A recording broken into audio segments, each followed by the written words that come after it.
Hi guys, అందరికీ welcome to our channel. Thank you so much guys. అందరికీ మీరంతా support చేయడం వల్ల మన ఛానల్ అయితే 200 సబ్స్క్రైబర్స్ని అయితే గెయిన్ చేసుకుందనమాట. ఇలానే మీ సపోర్ట్ ఎప్పటికీ ఉండాలి. నేను ఒక మంచి కంటెంట్ ఇవ్వడానికి అయితే ఎప్పుడు కూడా రెడీగా ఉంటాను మీకు. అండ్ ఈ వీడియోలో వచ్చేసి నేనైతే మీకు క్లియర్గా అసలు నో కాస్ట్ ఈఎంఐ అంటే ఏంటి, అలానే ఈఎంఐ అంటే ఏంటి, ముఖ్యంగా ఒక ఫైవ్ పాయింట్స్ గురించి అయితే నేను డిస్కస్ చేస్తాను అనమాట. ఆ 5 పాయింట్స్ నాకు తెలిసి ఈ వీడియో అయితే మీ అందరికీ చాలా బోరింగ్ అయితే అనిపిస్తుంది. కానీ ఒకటి గుర్తుపెట్టుకోండి, ఇంపార్టెంట్ వీడియో ఎప్పుడు కూడా స్కిప్ చేయడానికి అయితే ట్రై చేయొద్దు. ఇది మీకు లాస్ట్లో మీకే ఒక కంక్లూజన్ వస్తుంది. అసలు ఈఎంఐ ప్రాసెస్లో మనం ఏదైనా ప్రోడక్ట్ తీసుకోవాలా వద్దా, అండ్ నో కాస్ట్ ఈఎంఐ చూస్ చేసుకోవాలా వద్దా అనేది మీకే ఒక కంక్లూజన్ అయితే వస్తుంది అనమాట. ఎవరు కూడా వీడియోని అయితే స్కిప్ చేయడానికి ట్రై చేయొద్దు.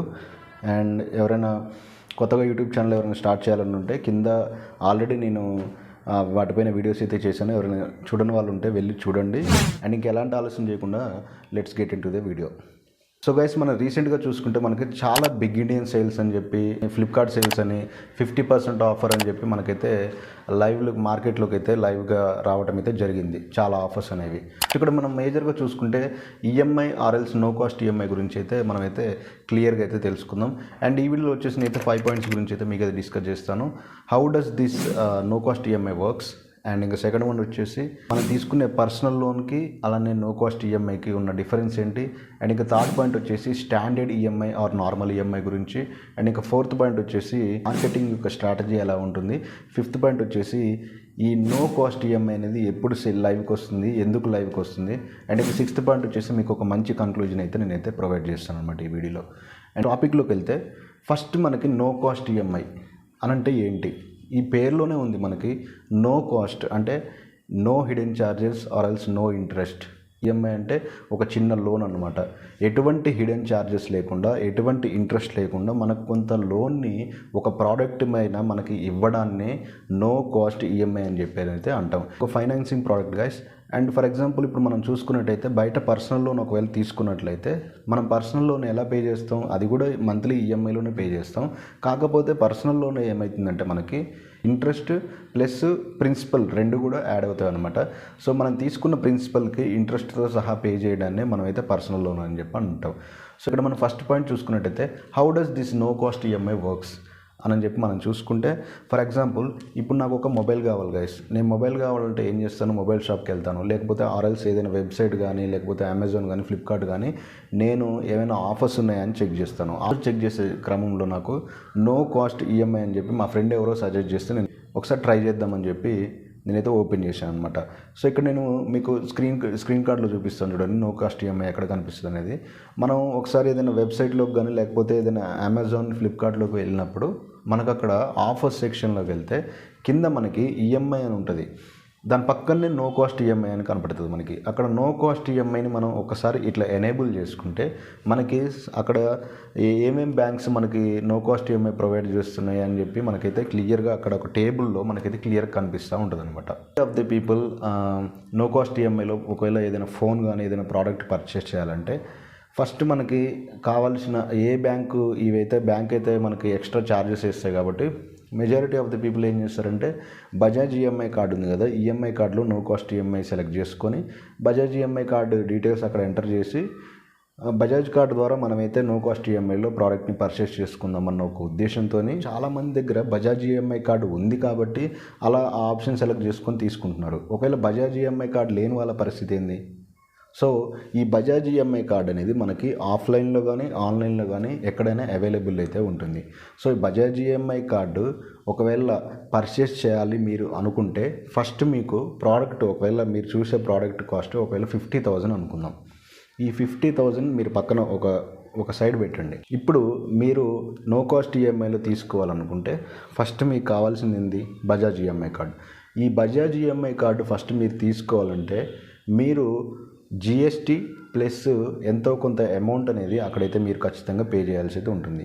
దీని అప్రాక్సిమేట్లీ 540 రూపీస్ సంథింగ్ ఎంతో అవుతుంది బజాజ్ ఈఎంఐ కార్డు తీసుకోవాలనుకుంటే.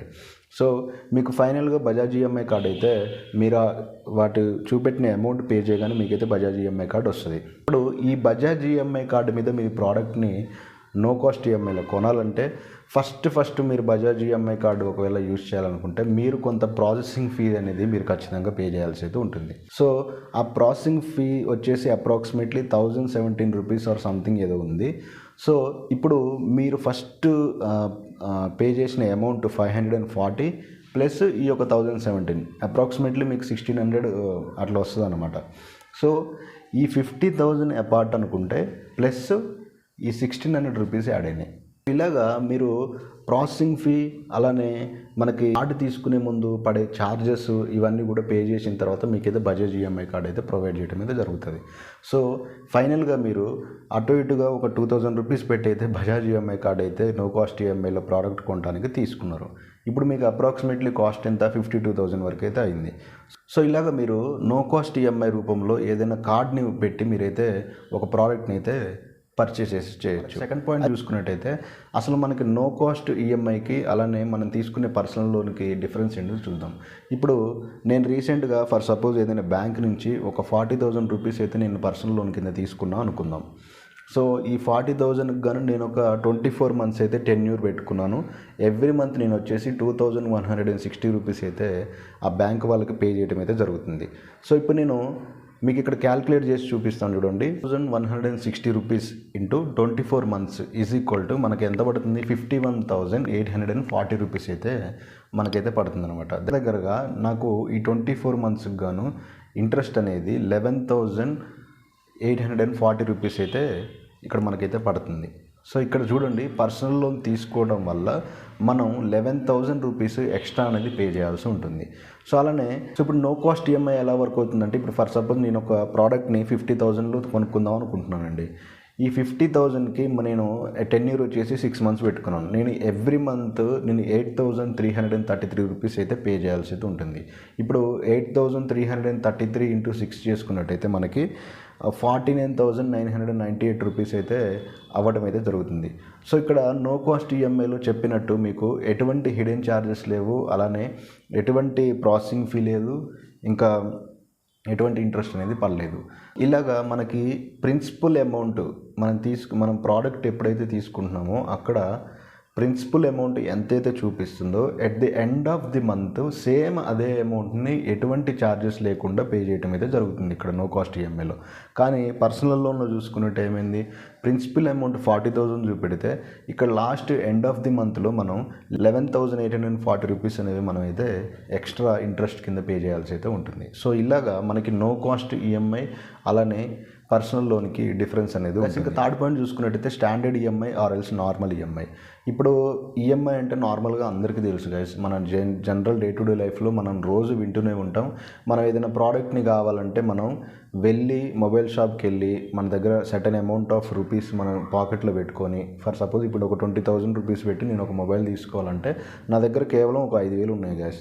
సో నేను మొబైల్ షాప్కి వెళ్ళి ఏం చేస్తానంటే ఆ మొబైల్ షాప్లో, సార్ నా దగ్గర 5,000 ఉంది, నేను ఒక 20,000 రూపీస్ మొబైల్ అయితే తీసుకుందాం అనుకుంటున్నాను, కానీ నా దగ్గర అంత అమౌంట్ లేదు, 5,000 ఉంది కాబట్టి మిగతా అమౌంట్ నేను ఈఎంఐ ప్రాసెస్లో కడతాను సార్ అని చెప్పి మీరు ఒకవేళ అడిగినట్లయితే అక్కడ మీ సిబిల్ స్కోర్ చెక్ చేసి మీకు కొంత ఎవరైతే బ్యాంకింగ్ లెండింగ్ పార్ట్నర్స్ ఉంటారు కదా వాళ్ళ ద్వారా మీకు లోన్ వచ్చేటట్టు చేసి మీ దగ్గర ఉన్న 5,000 అనేది వాళ్ళు డౌన్ పేమెంట్ కింద కట్టించుకొని మిగిలిన 15,000 ఏదైతే ఉన్నాయో వాటికి కొంత ఇంట్రెస్ట్ యాడ్ చేసి, కొంత ఇంట్రెస్ట్ అంటే ఏం లేదు గైస్, మనం రీసెంట్గా చూసుకున్నట్లయితే ప్రతి బ్యాంకు కూడా మనకి ఈఎంఐ ప్రాసెస్లో ఏదైనా ప్రోడక్ట్స్ని ఇవ్వాలంటే 16% ఆఫ్ ఇంట్రెస్ట్ అనేది మనకైతే ఇచ్చి ఆ ప్రోడక్ట్ని అయితే మనకైతే ఇవ్వడం అయితే జరుగుతుంది. సో 16% అంటే అప్రాక్సిమేట్లీ 3,000 రూపీస్ సంథింగ్ చేంజ్ అట్లా పడుతుంది అనమాట. సో ఇప్పుడు ఫర్ సపోజ్ నేను ఒక 20,000 పెట్టి మొబైల్ కొనుక్కోవాలనుకుంటున్నాను, కానీ నా దగ్గర 5,000 ఉన్నాయి. ఆయన ఏం చెప్పినాడంటే 5,000 మీరు డౌన్ పేమెంట్ కట్టుకొని 15,000కి మీకైతే ఈఎంఐ ప్రాసెస్లో మీరు కట్టుకోవచ్చు అని చెప్పినాడు.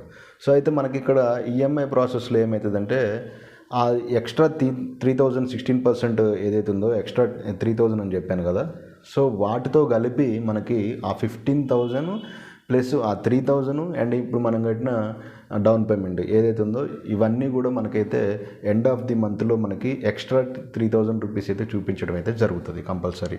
సో కావాలంటే మీరు ఒకసారి ఎండ్ ఆఫ్ ది మంత్లో మీరు ఈఎంఐ అయిపోయే టైంకి మీరు ఒకసారి క్యాలిక్యులేట్ చేసి చూసుకోండి. ఎక్స్ట్రా మీకు అమౌంట్ అయితే ఒక 3000 రూపీస్ అయితే కంపల్సరీ అయితే పడతాయి. సో ఇలాగ మనకి normal EMI or standard EMI అయితే వర్క్ అయితే అవుతుంది. అండ్ ఇంకా ఫోర్త్ పాయింట్ చూసుకున్నట్టయితే మార్కెటింగ్ స్ట్రాటజీ. గైస్ మీరు ఇప్పటివరకు స్కిప్ చేస్తూ వినొచ్చు. ఫోర్త్ పాయింట్ దగ్గర అయితే మీరైతే ఒక్క నిమిషం ఆగండి. కంపల్సరీ మీరు ఈ ఫోర్త్ పాయింట్ గురించి వినాలి కంపల్సరీ. ఎందుకంటే అసలుకి నో కాస్ట్ ఈఎంఐ అనేది మనకి మార్కెట్లోకి ఎలా ఎంటర్ అవుతుంది అనేది ఈ ఫోర్త్ పాయింట్లోనే ఉంటుంది మనకి. సో క్లియర్గా వినడానికి ప్రయత్నించండి. సో ఒక మ్యానుఫ్యాక్చరింగ్ కంపెనీ ఉందనుకుందాం గైస్, దాని పేరు వచ్చేసి సమ్ ఏ అని చెప్పి అనుకుందాం. ఆ ఏ అనే కంపెనీలో కొన్ని వేల ప్రోడక్ట్స్ అనేవి రోజు మనకి తయారవుతూ ఉంటాయన్నమాట. సో ఫర్ సపోజ్ మొబైల్సే అనుకుందాం, ఈ వివో మొబైల్స్ అనుకుందాం. ఈ వివో మొబైల్స్ తయారవ్వడానికి అప్రాక్సిమేట్లీ ఆ ఓనరు ఎవరైతే మ్యానుఫ్యాక్చరర్ ఉన్నారో ఆయనకి అప్రాక్సిమేట్లీ డైలీ ఒక 14,000 రూపీస్ అయితే ఒక యూనిట్ మీద కాస్ట్ అయితే అవుతుంది అనుకుందాం. ఒక యూనిట్ కాస్ట్ వచ్చేసి 14,000 పెడితే అతనికి పూర్తి మొబైల్ అనేది తయారవుతుంది ఆయన కంపెనీలో.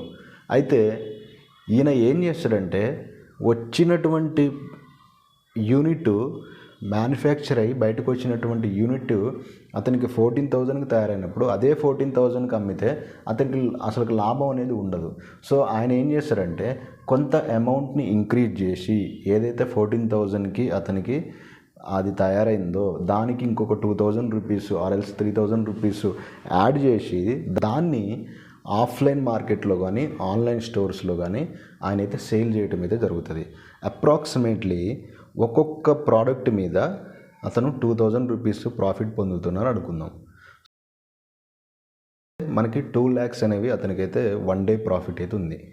సో ఇలాగా మన మ్యానుఫ్యాక్చర్ కంపెనీ నుంచి ఆన్లైన్ స్టోర్స్కి కానీ ఆఫ్లైన్ స్టోర్స్కి కానీ ఈ ప్రోడక్ట్స్ అనేవి షిఫ్ట్ అవుతూ ఉంటాయి అన్నమాట.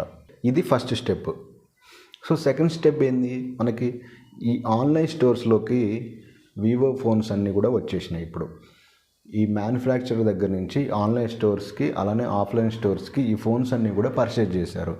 ఎంతకి వాడు తయారు చేసింది 14,000కి, వీళ్ళు తీసుకుంది 16,000కి అనుకుందాం. సో ఈ 16,000కి మళ్ళీ వీడు మన కస్టమర్స్కి అమ్ముకుంటే ఇదే 16,000కి వీడు మళ్ళీ కస్టమర్స్కి అమ్ముకుంటే వీడికి ఏ ప్రాఫిట్ ఉండదు. కాబట్టి వీడేం చేస్తాడంటే ఇక్కడ మనకి ఎంఆర్పి అనే ఒక లేబుల్ అయితే క్రియేట్ అవుతుంది. మనకి ఎంఆర్పి అనే లేబుల్ అనేది డైరెక్ట్ కంపెనీ నుంచి అయితే రాదు గైస్. ఈ ఎంఆర్పి అనేది ఎక్కడ మెన్షన్ అవుతుంది అంటే మనకి ఇక్కడ ఈ ఆఫ్లైన్ స్టోర్స్ అలానే ఆన్లైన్ స్టోర్స్లోనే మనకి ఎంఆర్పి రేట్ అనేది అవైలబుల్లో అవుతుంది. ఇక్కడ మీరు క్లియర్గా గమనించుకోండి, అమెజాన్లో కానీ ఫ్లిప్కార్ట్లో కానీ మీరు ఏదైనా ప్రోడక్ట్ చూస్తున్నప్పుడు అక్కడ ఎంఆర్పి రేట్ ఒకటి ఇచ్చి కింద డిస్కౌంట్ అని ఇచ్చి టోటల్ ప్రైస్ అని చెప్పి మనకైతే కింద అయితే ఇస్తాడు కంపల్సరీ. సో మీరు ఒకసారి చెక్ చేసుకోండి కావాలంటే. సో ఈ ఆఫ్లైన్ స్టోర్స్ ఆన్లైన్ స్టోర్స్కి ఎప్పుడైతే మ్యానుఫ్యాక్చర్ దగ్గర నుంచి ప్రోడక్ట్స్ అనేవి లాంచ్ అవుతాయో లాంచ్ అయిన తర్వాత ఎంఆర్పి లేబుల్స్ అని చెప్పి ఒకటి క్రియేట్ చేసుకుంటారు. క్రియేట్ చేసుకొని ఆ 16,000కి వచ్చినటువంటి ప్రోడక్ట్ ఏదైతే ఉందో దానికి ఇంకొక 3,000 4,000 ఎక్స్ట్రాగా యాడ్ చేసుకొని ఎంఆర్పి అని చెప్పి 21,999కి 22,999కి వాడైతే ఎంఆర్పి లేబుల్ అయితే అక్కడ అంటించడమే జరుగుతుంది. సో ఇలాగా మనకి మార్కెటింగ్ స్ట్రాటజీ అనేది సెకండ్ స్టెప్లోకి అయితే ఇన్వాల్వ్ అవుతుంది. సెకండ్ స్టెప్కి ఇన్వాల్వ్ అయిన తర్వాత ఇప్పుడు ఫర్ సపోజ్ ఒక కస్టమరు మనకి ఏదైనా మొబైల్ కొనడానికి ఒక స్టోర్కి అయితే వెళ్తాడు. స్టోర్కి వెళ్ళిన తర్వాత ప్రతి ఒక్కళ్ళు మీరైనా నేనైనా చేసే పని ఏంటంటే, సో మనం వెళ్ళగానే ఫస్ట్ చేసే పని ఏంటంటే ఎంఆర్పి చూస్తాం. ఎంఆర్పి చూడగానే అసలు అంత అమౌంట్ అంటే ఇక 21,999 అంటే 22,000 అంత అమౌంట్ ఎందుకు పెట్టాలి, అసలుకి ఈ ప్రోడక్ట్ మీద ఇంత అమౌంట్ ఎందుకు పెట్టాలి, దీన్నే మనం ఈఎంఐలో తీసుకుంటే పోతుంది కదా అని చెప్పి అక్కడ ఈఎంఐ అనే మహమ్మారిని మీరు మీ జేబులో వేసుకుంటారు. గుర్తుపెట్టుకోండి, అదేదో మిమ్మల్ని సులభంగా డబ్బుల నుంచి మిమ్మల్ని సేవ్ చేస్తుంది ఆ ఒక్క రోజే మీకు అనిపిస్తుంది. తర్వాత అదే మీ జేబులకు బొక్కబెట్టే తత్వం అవుతుందని మీకు తర్వాత అర్థమవుతుంది. సో ఇలాగా అసలు ఈఎంఐ అనే స్ట్రాటజీని మీ లైఫ్లోకి మీరు తెచ్చుకుంటారనమాట. సో ఇప్పుడు ఏం చేస్తారు, నార్మల్గా మీ దగ్గర అమౌంట్ ఉండి ఎవరు తెలియగలరు చెప్పనా? మీరు అమౌంట్ ఒక సర్టైన్ అమౌంట్ పట్టుకొని 21,000 అంటే సరే 21,000 పోతే పోయినాయి, ఒకసారి కట్టుకుంటే అయిపోద్ది కదా అని చెప్పి కట్టుకుంటారు చూసినావా? అటువంటి వాళ్ళు చాలా గొప్పవాళ్ళు గైస్. ఎందుకంటే చెప్పనా, వాడు ఒక్కసారి అమౌంట్ అనేది పెట్టేస్తాడు. మంత్లీ ఈఎంఐ పెట్టుకొని ఎప్పుడో మీకు ఒకసారి శాలరీ పడుతుంది, ఒక్కోసారి శాలరీ లేట్ అవుతుంది, లేదా శాలరీ పడ్డాక కూడా ఒక్కోసారి నీకు ఏదో ఫినాన్షియల్ ప్రాబ్లమ్స్ వచ్చి, ఫ్యామిలీ ప్రాబ్లమ్స్ వచ్చి అవి ఆటో డెబిట్ అవ్వక దానికి మళ్ళీ ఎక్స్ట్రా ఛార్జెస్ యాడ్ చేసి మీరు ఎక్స్ట్రా ఛార్జెస్ పే చేసి ఎండ్ ఆఫ్ ది మంత్కి వచ్చేసరికి మీ దగ్గర అమౌంట్ లేక చాలా ఇబ్బంది పడటం అయితే జరుగుతుంది అనమాట. సో ఇలాగా మనకి ఈఎంఐలోకి అయితే మనం అయితే ఎంటర్ అవుతాం గైస్. మీ దగ్గర అమౌంట్ ఉంది, ఒకటేసారి బల్క్గా నేను అమౌంట్ పే చేసి తీసుకుంటా అంటే మీరు ఆ యొక్క మొబైల్ షాప్ ఎవరైతే ఉన్నారో వాళ్ళతో మీరు బార్గెన్ మాట్లాడుకోవచ్చు. ఇంత అమౌంట్ నేను ఇంత 21,000 కదా, నేను 21,000 కట్టను, 19,000 నాకు ఇవ్వండి. ఇప్పుడు 1,500 వేరియంట్లో మీకు మొబైల్స్ అయితే కంపల్సరీ ఇస్తారు. బార్గెన్ ఏది మీరు ఒకవేళ డైరెక్ట్ అమౌంట్ పర్చేజ్ చేసుకొని నేను తీసుకోవాలనుకుంటున్నానంటే మీకు అదొక బెస్ట్ ఆప్షన్ అనమాట. సో అందుకనే ఈఎంఐ నో కాస్ట్ ఈఎంఐలో అయితే మీరైతే చూస్ చేసుకోవద్దు.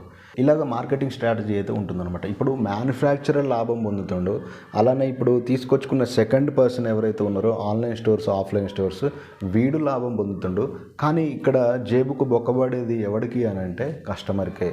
ఫస్ట్ మీరు గుర్తుపెట్టుకోవాల్సిన విషయం ఏంటంటే మనకే కస్టమర్కే బొక్క పడుతుంది. అందుకనే 1కి 4 సార్లు ఈఎంఐ ఆప్షన్ని లేదా నో కాస్ట్ ఈఎంఐని తీసుకునేటప్పుడు మీరు ఒకసారి చెక్ చేసుకోండి. మీ దగ్గర అమౌంట్ ఉండి బార్గెన్ చేసుకుంటే మీకు అది చాలా బెటర్ అనిపిస్తుంది. తర్వాత కూడా ఒకటేసారి మీరు కట్టుకుంటారు కాబట్టి ఎటువంటి హిడెన్ ఛార్జెస్, ఎటువంటి ఇంట్రెస్ట్ కూడా మీకైతే పడదు. సో ఇది ఒకటి బాగా గమనించుకోండి. ఇలాగ మార్కెటింగ్ స్ట్రాటజీ అనేది మనకి లైవ్కి అయితే రావడం అయితే జరుగుతుంది అనమాట. ఈ 5th పాయింట్ చూసుకున్నట్టయితే ఈ నో కాస్ట్ ఈఎంఐ అనేది ఎప్పుడు లైవ్లోకి వస్తుంది, అసలు ఎందుకు లైవ్లోకి వస్తుంది అనేది విషయం అయితే చెప్తాను. చూడండి, ఇప్పుడు మనకి ఫర్ ఎగ్జాంపుల్ ఇప్పుడు నేను ఐఫోన్ తీసుకుంటాను.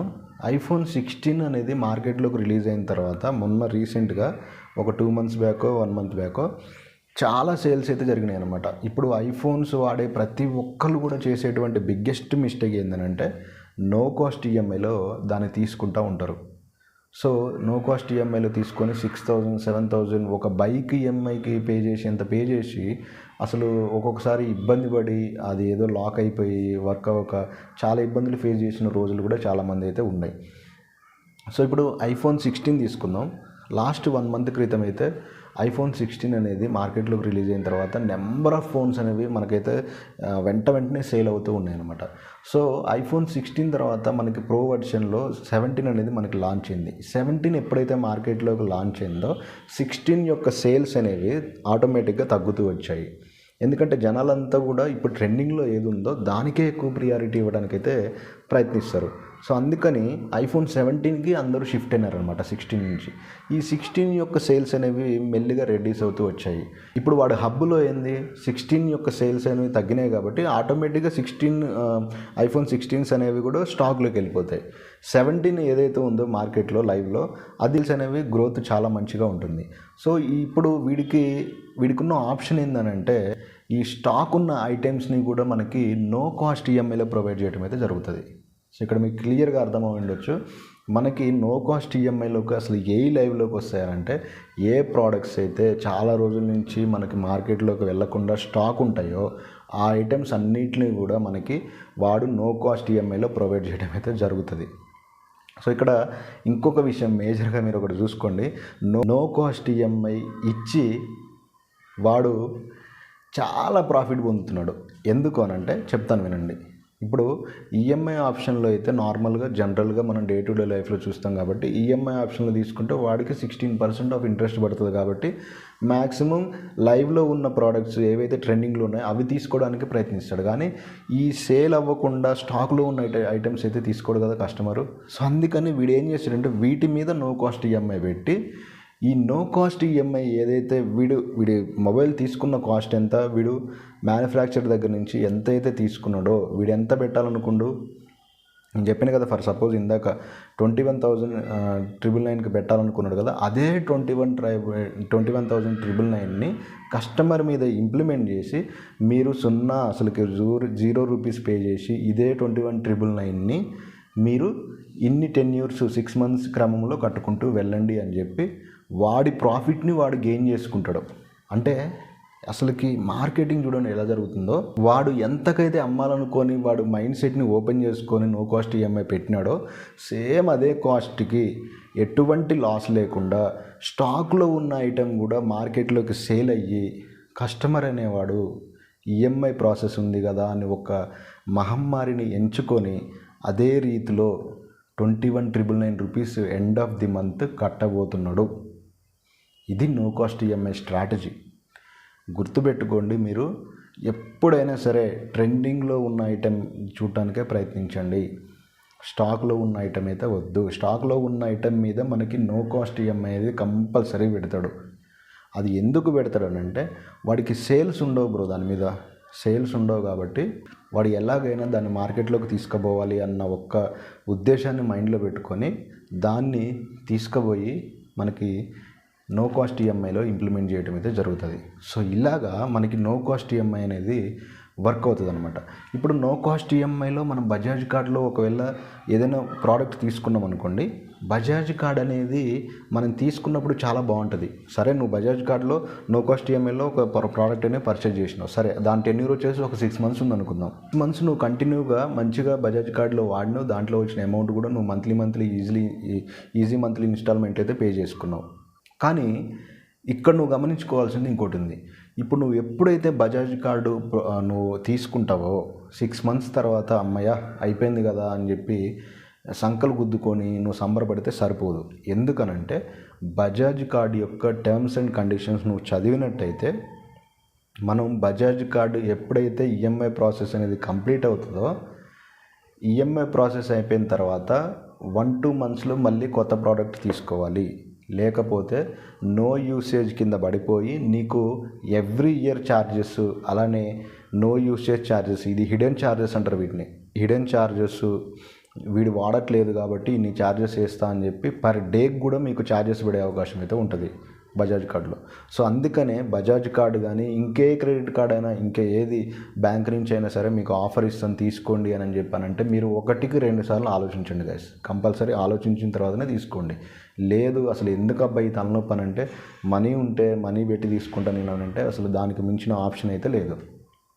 సో ఇలాగా మీరు నో కాస్ట్ ఈఎంఐ జోలికైతే వెళ్ళొద్దు అనేది నా యొక్క చిన్న సజెషన్ అనమాట. తర్వాత మీ ఇష్టం, లేదు నేను వెళ్తాను నేను చూసుకుంటాను అంటే అది మీ ఇష్టానికి వదిలేస్తున్నాను గైస్. సో ఇలాగా ఏవైతే స్టాక్ ఐటమ్స్ ఉన్నాయో వాటిన్నిటి కూడా మనకి నో కాస్ట్ ఈఎంఐలో ప్రొవైడ్ చేయడం అయితే జరుగుతుంది. సో చూసారా గైస్, అసలుకి మార్కెటింగ్ స్ట్రాటజీ వాడి బ్రెయిన్ ఎలా ఉందో చూసారా. అసలుకి ఒక్క పరంగా కాదు, ఏ పరంగానైనా అసలుకి ఈ లూప్లోకి కస్టమర్ని గుంజాలి అన్న ఒక్క ఇంటెన్షన్తోనే వాళ్ళు ఎప్పుడు బ్రతుకుతూ ఉంటారు అనుకుంటా మేబీ.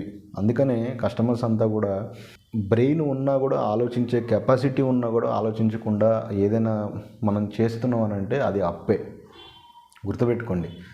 అందుకనే చెప్తుంటారు, శక్తికి మించిన అప్పు చేస్తే వయసుకు మించిన భారాన్ని మోయాల్సి వస్తుందని చెప్పి.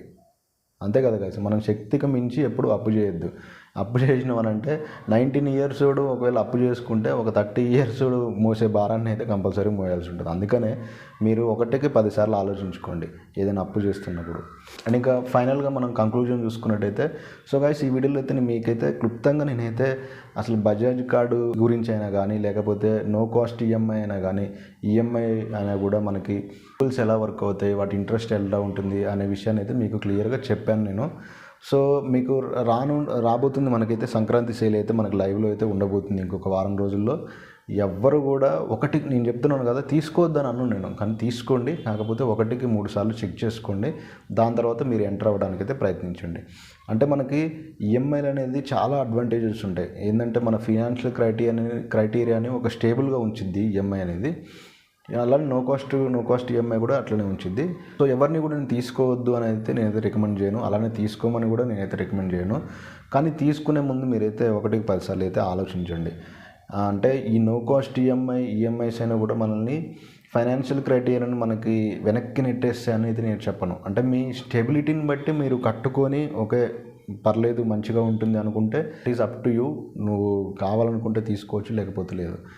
ఈఎంఐస్ అనేవి మన ఫినాన్షియల్ క్రైటీరియాని కొంతవరకు స్టేబుల్గా ఉంచుతాయి, కొంతవరకు స్టేబుల్గానే ఉంచుతాయి. కాకపోతే కట్టలేని సిచ్యువేషన్లో ఉంటే మాత్రం వాటంత దరిద్రమైనటువంటి ఇదైతే మనకు ఇంకోటి అయితే ఉండదు. సో అందుకని నేనైతే ఈఎంఐ ప్రాసెస్ కానీ నో కాస్ట్ ఈఎంఐ కానీ సెలెక్ట్ చేసుకున్న ముందు మీరు కంపల్సరీ ఆలోచించండి. ఎవరైనా సరే మీ పిల్లలకి మీరు ఏదైనా నేర్పుతున్నారు, ఏదైనా లైఫ్లో ఫస్ట్ సబ్జెక్ట్ ఏదైనా నేర్పాలి అనుకుంటే మాత్రం మనీ మైండ్ సెట్ వైజ్గా మీరు కంపల్సరీ ఈ కొన్ని రూల్స్ అయితే చెప్పాల్సి ఉంటుంది. అది నేను ఫర్దర్ వీడియోస్లో మీకైతే ఖచ్చితంగా ఎక్స్ప్లెయిన్ చేస్తాను. అండ్ అలానే ఉన్న వీడియోస్లో ఏ కంటెంట్ మీద వీడియోస్ చేయాలి అనేది కూడా మీరు ఏమైనా సజెషన్ ఇస్తే కింద కామెంట్ అయితే చేయండి. ఆ మీరు చేసిన కామెంట్ని బట్టి నేనైతే కంపల్సరీ వీడియో చేయడానికి అయితే ట్రై చేస్తాను. అండ్ చాలామంది వీడియోస్ చూస్తున్నారు కానీ ఎవరు సబ్స్క్రైబ్ చేసుకోవట్లేదు. Please try to do subscribe to our channel and like చేయండి. ఈ ఈఎంఐ అలానే నో కాస్ట్ ఈఎంఐని మీరు సెలెక్ట్ చేసుకో ముందు 1-10 సార్లు అయితే ఆలోచించుకొని అడిగేయండి. ఎవరు కూడా శక్తికి మించిన అప్పులు అయితే చేయొద్దు.